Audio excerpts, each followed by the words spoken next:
Assalomu alaykum, hurmatli talabalar. Bugungi mavzumiz axborotni jamiyatda tutgan o'rni va ahamiyati deb nomlanadi. Axborot nima?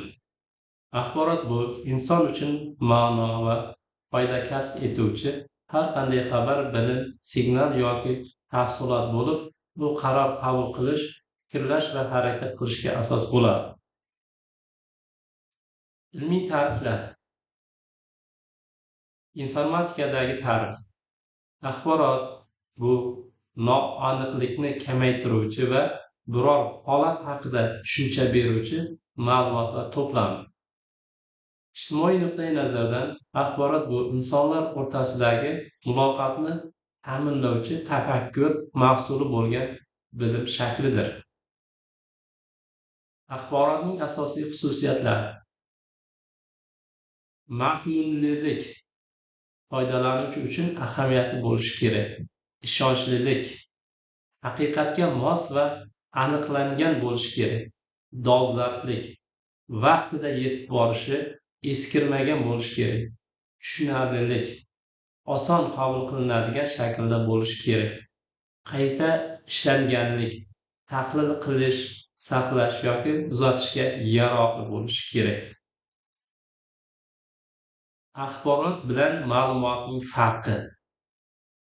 Ma'lumot tartibsiz faktlar, raqamlar. Axborot esa tahlil qilingan, mazmunga ega tafsilot. Ma'lumot o'z holicha hech narsa bildirmaydi. Axborot qaror qabul qilishda foydalaniladi. Masalan, ma'lumot 2025 14-37%. Bu ma'lumotga misol. Axborotga misol, masalan, 2025-yilda bitiruvchilar soni 37% oshgan. Axborotning shakllari: og'zaki suhbat, og'zaki topshiriq, yozma, maqola, hujjat, elektron xat. Tasvir, rasm, sxema, graf. Signal ko'rinishida bo'lishi mumkin. Semafor, tovush, yorug'lik. Axborotning foydalanish sohalari. Axborotdan ta'lim sohasida siyosat, sog'liqni saqlash, biznes, ijtimoiy tarmoqlar va hokazo sohalarda foydalanish mumkin. Axborot turlari.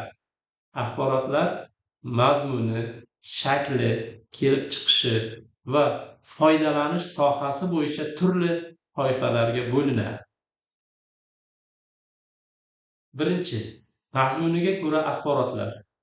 Demak, ilmiy axborot, texnik axborot, iqtisodiy axborot, ijtimoiy axborot va huquqiy axborotlarga bo'linadi.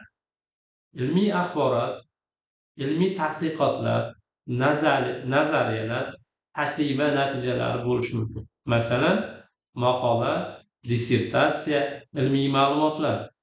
Texnik axborotlar: qurilma, texnologiya, dasturiy ta'minotga oid ma'lumotlar bo'lishi mumkin. Masalan, texnik hujjatlar, algoritmlar.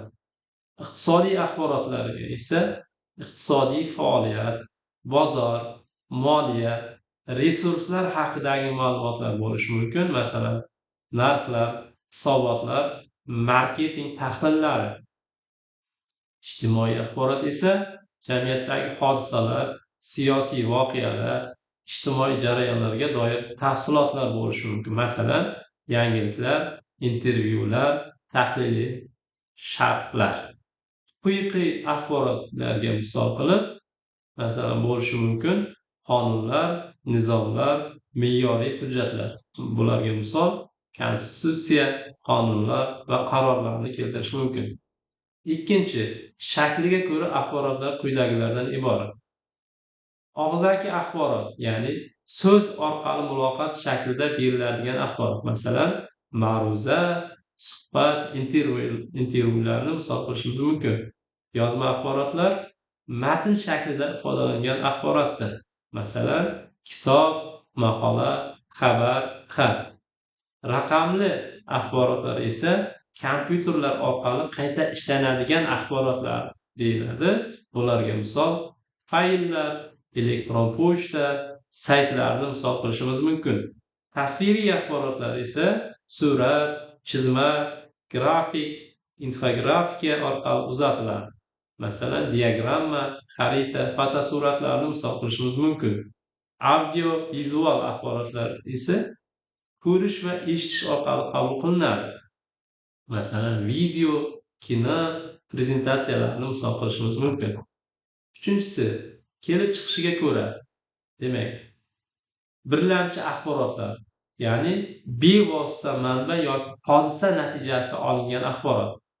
Ikkilamchi axborot, qayta ishlangan, sharhlangan, tahlil qilingan axborot. Masalan, statistik ma'lumotlar birlamchi axborot desak, unga asoslangan maqola ikkilamchi axborotga misol bo'ladi.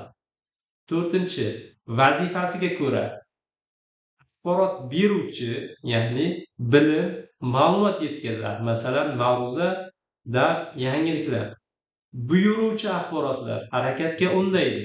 Masalan, e'lon, farmoyish, topshiriqlar. Tashkiliy axborotlar jarayonlarni tartibga soladi. Masalan, reja, nizom, yo'riqnomalarni misol qilishimiz mumkin. Va ko'ngil ochar axborotlar, ya'ni dam olish, emotsional ehtiyojni qondirish. Masalan, film, musiqa, video kabi axborotlarni misol qilishimiz mumkin. 5. Uzatish usuliga ko'ra analog axborotlar, ya'ni uzluksiz o'zgaruvchi signal orqali uzatiladi. Masalan, ovoz, videolar analog axborotlarga misol bo'la oladi. Raqamli axborot.